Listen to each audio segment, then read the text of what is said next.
You are listening to the Beyond the High Road podcast with Shelby Milford, episode number 66. Stay tuned. Welcome to Beyond the High Road.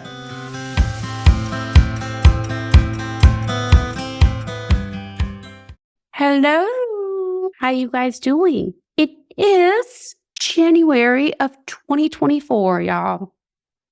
It is a brand new year. I was just talking about in the private Facebook group in the live event that I had yesterday.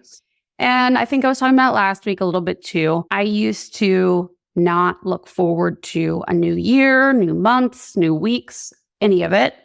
Each new increment of time, they were reminders of the time I had missed and the time I was missing with my daughter, making memories with my daughter. And so if you are not super jolly, happy, running around with bells on because of the new year, I understand. I get it. But I want to offer today for this episode a different perspective, because that perspective that I used to take, fear was driving everything I did or didn't do. I felt very rushed, the sense of urgency, and at the same time, I felt so blocked, like stuck in bubblegum.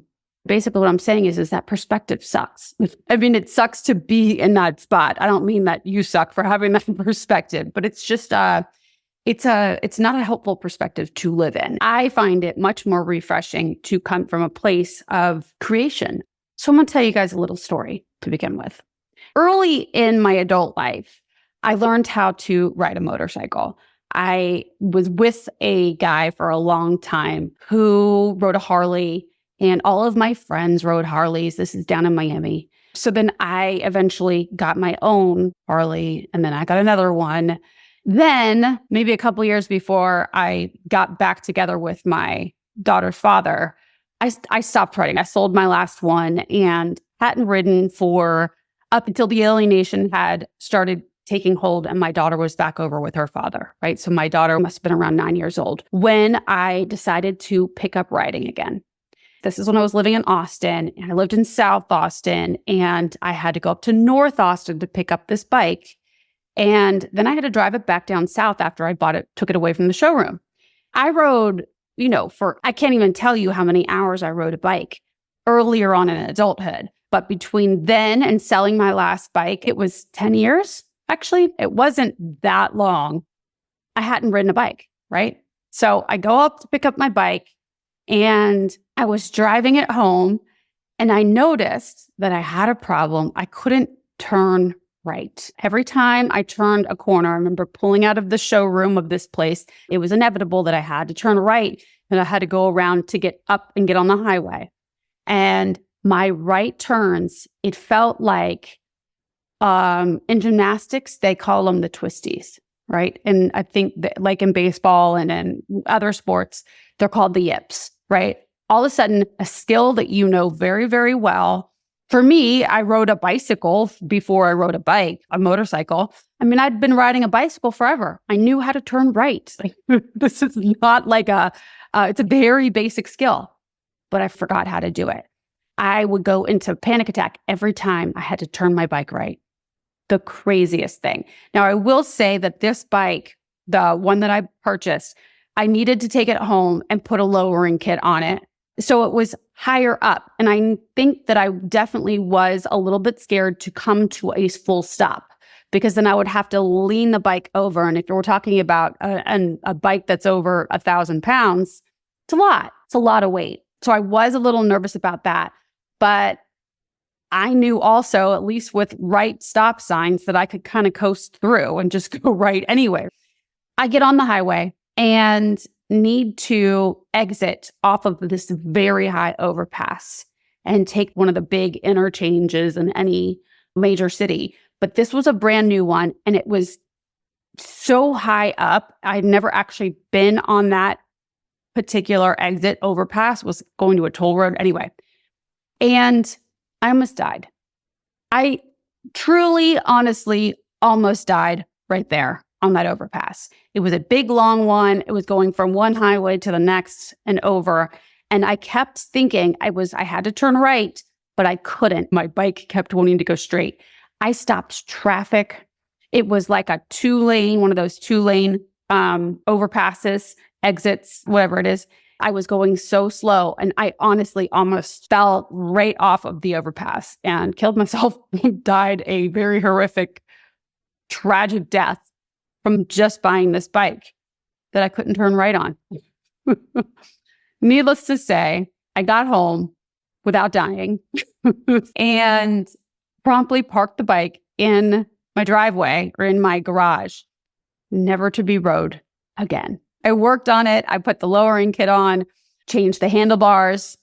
I did it all. But anytime I would have to bring it out of my neighbors probably saw me, but anytime I brought it out of my garage and onto my driveway, I would have had to make 3 or 4 rights in order to get to a main road, and I could never make it. In fact, a couple of the times that I tried to, I ended up walking my bike right back. I lived on a private drive, and I got to the end of my private drive, and I couldn't do it. I couldn't turn right out of the private drive. So I just turned my bike around and walked it back all the way back up my street and into my garage again and parked it right where it was. My point of that story is that we can have the skill. We can have the full physical, mental capability to do something, do a task, complete a goal, whatever it is that's before us. We've done it maybe thousands of times in our past. Maybe we haven't done it in our past, but the capability is there. But if something in our heads is telling us that we can't do it, then that's what's going to win.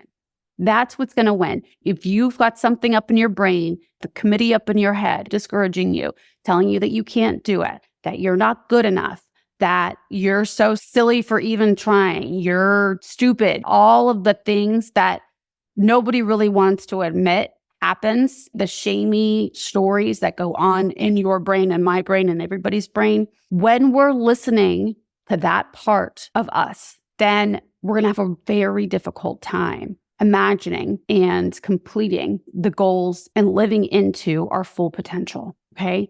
So many parents like us that I speak with have a hard time believing, really anybody that's gone through any sort of trauma has a hard time believing that they can create something new for themselves, something better, a life that is worth living, worthwhile, meaningful, purposeful, right? So many people that when I suggest it to them, I see the look on their faces. In fact, it just happened yesterday on a call with somebody. The tone in their voice flattened.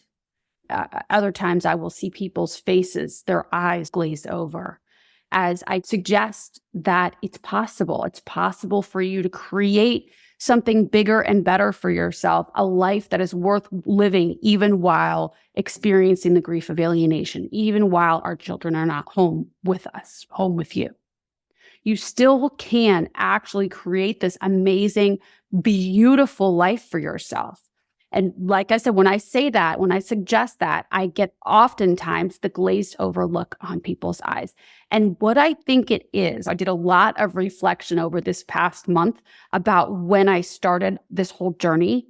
Maybe 1 or 2 of you can email me afterwards and let me know if I'm right here. But what I think it is that one, growing up, the message that many of us received, even if it was unspoken, was that we could only do so much. There was a cap to the amount of things or the meaning of the things that we could accomplish in life. For me, the message that I received, it definitely wasn't intentional, but the message was that I needed somebody else to be the one giving me the amazing things that might happen in my life. I would just be the supporter, along with some other things that happened early on in my childhood, the self-worth problems and what have you. Started off when I was very young, around kindergarten or so, I believe it started, that I was only good to like appease a man, I was there purely for entertainment purposes or something. I think that could be part of it with y'all, maybe not specifically what I just said for my experience, but some sort of messaging that you received from an early age. This is number one. One is the early on beliefs that we adopt without consciously deciding them for ourselves. That happens early on in childhood and up until middle school, high school. We look at our parents, we look at whoever has raised us, and whatever they believe, if we see that they are convicted in their belief, then we just accept it into our lives as our own without choosing it ourselves. And this actually is something that I highly suggest, like all of my clients, is something that I have them question all of the beliefs that you've adopted before now. Sometimes people carry beliefs that they never chose for themselves. They're living their life based on ideas and beliefs and experiences somebody else just handed down to them. I talked about this early on in the Your Identity episode, I believe. I was probably one of the first times that I suggested that. That would be a great episode if you haven't listened to it, Your Identity. So that's one. The beliefs that you adopted at a very early age were limiting, kept you at a cap. Two, and the one that I really want to stress for us as alienated parents, is that the idea is if we can create our future, if each one of us has the power to create an amazing future, then that means that our brains know this. We may not think it on the forefront of our mind, but that suggests that we then created our past, which means that we then created our alienation. That's the inference, I think. So this is something that I think would be very helpful for you to address, like in the here and now for yourself. And it doesn't take long. This is not some long drawn out process. You got here somehow. Just stay with me. You know that I'm not blaming you here. I'm not victim blaming. I never do. But stay with me here. This is your way out of the fog, out of the fear-based living, is by knowing, owning, compassionately loving, and taking agency and ownership over how you got here. How did you get here? Now, I know that the person who's alienating your kids from you is the one that is doing the things. I get that. I know that you didn't hold a gun to their head. You did not make them alienate your children from you. You did not do things that warranted alienation. Yeah? We're clear on that? Just know that. I can't say that enough. You as a parent, your behavior did not warrant alienation happening. Okay? So that is just, that should be a blanket statement. Maybe I should just put that in in the intro every episode. Know that. Having said that, there are things that you did to lead you to not only where you're at now, but choices you made leading up to being with the person who's alienating your kids from you. Choices you made while you were with the person who's alienating your kids from you. And then, of course, there were choices that you made following, like leaving or splitting up from the person who's alienating your kid from you. Okay? Those decisions, find your responsibility in those. I know that you probably already know what those ones are. None of us really have to go far for those answers, because many times what we're doing, we think we're teaching ourselves something, or that we're going to learn our lesson by shaming ourselves about said things, said decisions. And what we end up doing is approaching it wrong and shaming ourselves into resentment of them, the world, and our own selves. So instead, I want you to, with compassion, learn from those mistakes. Know that you had to have, because you're here, we all are. Know what your role was in the alienation. Know what your line of thinking was when you were there and what you would do differently today. Take responsibility for where you are now without dragging yourself through the mud. So often we, as parents experiencing this, knowing the dynamic of alienation, knowing how terrible the other parent is acting, how they're trying to drag us over the coals to the public, We feel we need to prove what good parents we've been and we are, to prove how present we were and are willing to be. We feel the need to make everybody see our side and understand where we were coming from and why we did or didn't do the things that we did or didn't do, right? Instead of feeling like you have to lay your case out for yourself and for the world, just owning whatever the mistakes were and moving forward, not keeping score with the alienator, not feeling like you need to measure up and prove to yourself or to anybody that you are worthy of being your child's parent, because you are your child's parent. You are worthy of being your child's parent. Alienation has nothing to do with you, really. Like the dynamic itself, what the alienator is doing, the person who's alienating your kids is doing, is not a personal thing against you. It affects you personally, and it affects your child personally. But what is happening, the dynamic there, is happening entirely because of the alienator, and is really only about the alienator, okay? So when you get some distance from it and stop keeping score, when you're able to accept responsibility for, yeah, listen, I didn't pay attention to the signs. I didn't understand. I did not love myself enough to know that I was worth more.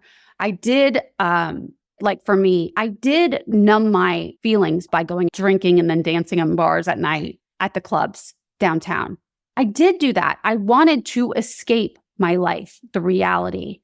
I wanted to escape the fear that I felt on a regular basis. I was riddled with fear. I put the person who's alienating my kid from me up on this backward sort of pedestal. And I feared that he would use my quote unquote weaknesses in order to take away my rights as a parent. And that is exactly what he did. I made that happen back then because all I was doing was thinking about how I feared him using this stuff. And so then that would make me actually go do it. It's like when you're like, don't hit the window, don't hit the window. You know, the same thing with like my bike being on the motorcycle. I can't turn right. I can't turn right. Guess what? Funny, not funny. Of course, hindsight's always 2020. But I know looking back that I didn't want to see what was really going on. Like we always say, why didn't I see the signs? I can see them so clearly now. What was I thinking? Why didn't I pay attention to that? I can tell you with full confidence that I didn't want to see the signs back then. In fact, I am sure there were times where I'm like, I should pay attention to that. That doesn't seem right. I was valuing what I thought I would have by doing whatever I was doing in order to avoid more than paying attention to the thing I should have paid attention to. Hopefully that's making sense. I knew that I was ignoring things. Full on knew I was ignoring things. And at the time, I felt like that was the thing I should be doing. I need to keep ignoring because I don't know if I'm going to be able to handle that if I pay attention to it. I don't know if I'm going to have the skills or the tools or the wherewithal to face that. So I'm going to go stick my head in the sand, or I'm going to go date another complete asshole, a person that's not so good for me. I'm going to do things that seem more exciting and take away my attention from this thing that I'm dealing with here. So I was looking for things, activities, people in my life to distract me from the reality of what was going on in my high conflict custody situation. And so by doing that, I only made this high conflict, quote unquote, I'm using quotes for that because the high conflict custody, but I only made the custody situation worse by pretending it wasn't happening, by looking for excuses to support why I was doing just fine. He's the one that's crazy. Because I was too busy in judgment and in justifying my behavior because everybody else does it. And so why can't I? Acting like a child back in the day, here I sit today and alienation has taken hold. My daughter is now living with her father. She has been for years now. And here I sit. I do not drag myself through the mud about it anymore. I am okay with it because I decided to be okay with it. right? I just made the decision. Like every time a shamey thought came up, I would just look at it and be like, okay, that's interesting. I see that I'm shaming myself, but I'm going to go ahead and choose a different thought. I'm going to go ahead and up level this thought because it's not based in reality. I know what I did. I know the decisions I made. I know what I didn't do. And I've learned from that, and I'm going to move forward. And so once I could take responsibility, like, okay, so I did create where I am right now. I did create this. Here I am. I chose the guy who would alienate my kid from me. I chose that. I chose the next guy that at the time I wanted to tell myself, but he presented himself differently. How could I have known? How could I have seen the signs? The signs were there. That's just a story I was telling myself that I could. How could I have seen the signs? That is a way to keep myself in full victim mode. Do you know what I'm saying? How could I have seen the signs? The signs were absolutely there. I didn't want to see them once again. I chose not to see them because I couldn't handle that. I needed to find a guy that was acting like how he was acting in the beginning. I didn't want to pay attention to that warning, the red flashing lights. I couldn't handle that. I couldn't handle the reality of that. The other reality, the alter reality, seemed more attractive. I can absolutely take responsibility for that too. And it feels so much better than going back to that, well, how could I have seen the signs? How could I have known? That lays all the responsibility elsewhere, and I can do nothing with that. I can't do anything about it if I don't find my power there. But when I can say, oh yeah, no, there were signs. There were absolutely signs. I just didn't listen to them. Then it's like, okay, now we know what we're working with.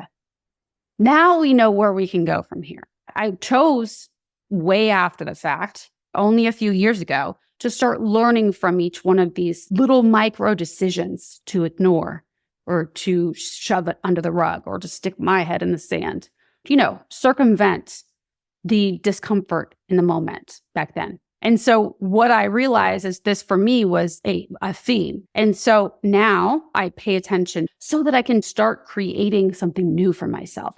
Because now that I've owned that I created my past, it's believable for me to create my now and my future.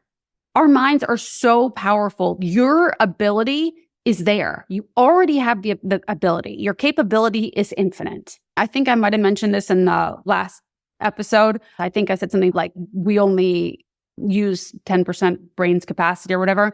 And then I was like, I said that, but I never really did the research on that. I don't know if neuroscience actually backs that up, if that's really a thing. What kept coming to me is, have you ever seen that movie, Lucy, with Scarlett Johansson?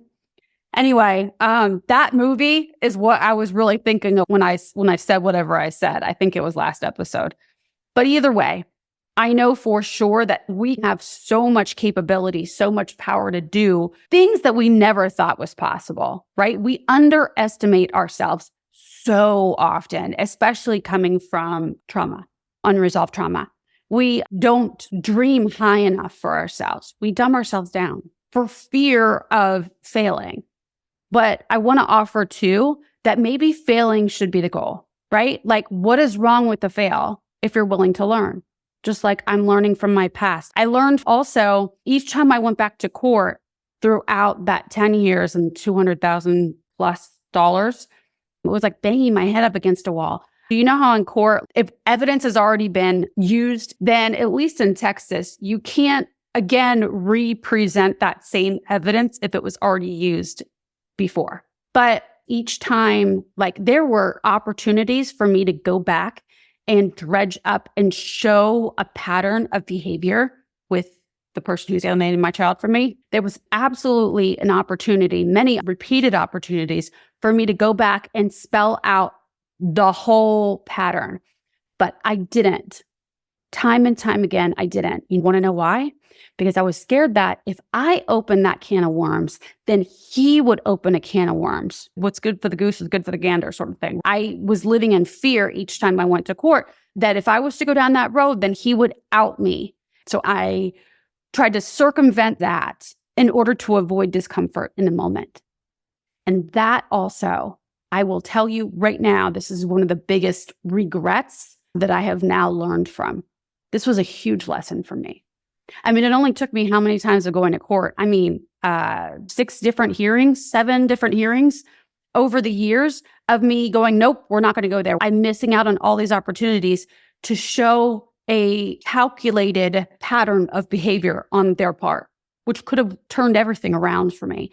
And I didn't, because I didn't want to feel the discomfort of being embarrassed or denigrated, I guess, in court, made to look like a bad mom.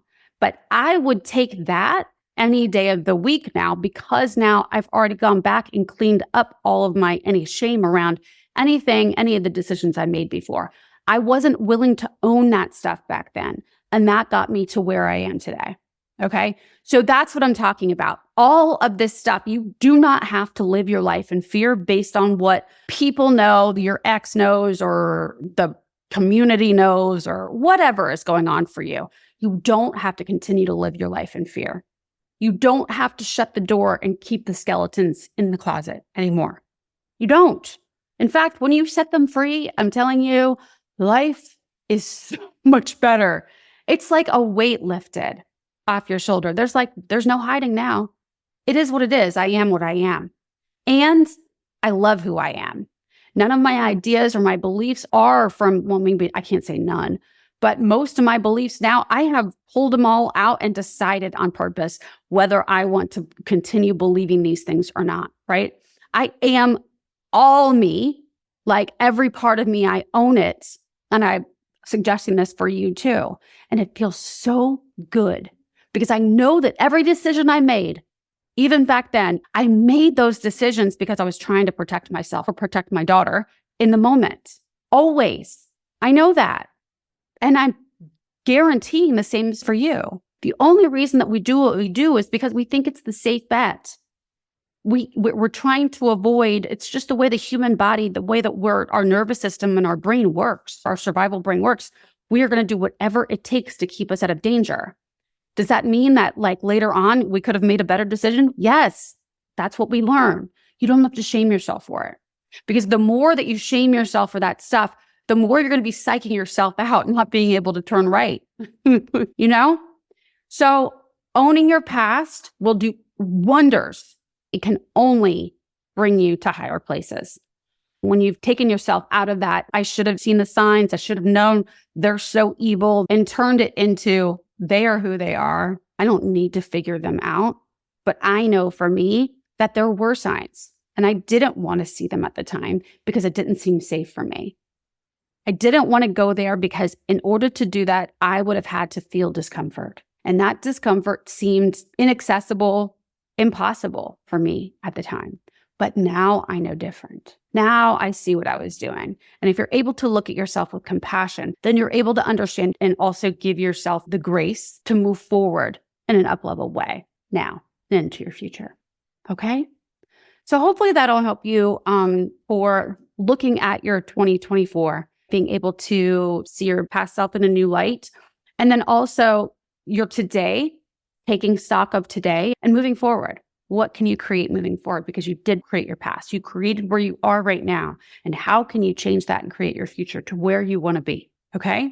So also, last thing I'll ask you, this is just coming to me last minute, but like oftentimes people say, yeah, but I don't even know what I want to be. I don't know where I want to go from here. That's okay. Here's what you do. Do a scan of everybody, all the influences in your life. Pull out their most admirable qualities in your mind. Write them down on a piece of paper for now. Okay. And then those are the things. If you admire those things in somebody else, then the chances are that you want to further incorporate them in your own life, in your own view. Okay? So we'll revisit that coming up very soon. Okie dokie, you guys, Healing Reinvention Program. It's called This Month and Moving Forward, actually. I haven't named the subsequent months, but it's called A Fresh Start. If you join, you will get access to all of last year's material the second that you join. But then now, starting this year, it's like a whole brand new look, a brand new interface. Is that the right word? It's a different course, basically. And it looks different. It's nice and clean and neat and organized. And not that the other wasn't. It's just different. It's a fresh new look. That's all. It's a facelift. There's a facelift for this year, for 2024. And we are starting right now, January, with the basics. I learned so much from 2023 and the way that I want to teach the tools that I learned from myself and incorporated in my own life in order to heal. And I'm teaching this year, starting like fresh in a more effective, efficient way that hopefully is going to best serve you. Okay. So come on, come join. It's ridiculous. Also, join the private Facebook group, you guys. I was over the weekend doing Facebook Lives in there in the private group. And I was telling them, and one of them, that, listen, what you get in the Healing and Reinvention program, it's ridiculous. You get group coaching calls once a week. You get a new course each month. You get weekly content with worksheets that you get to fill out every day, 5-10 minutes a day.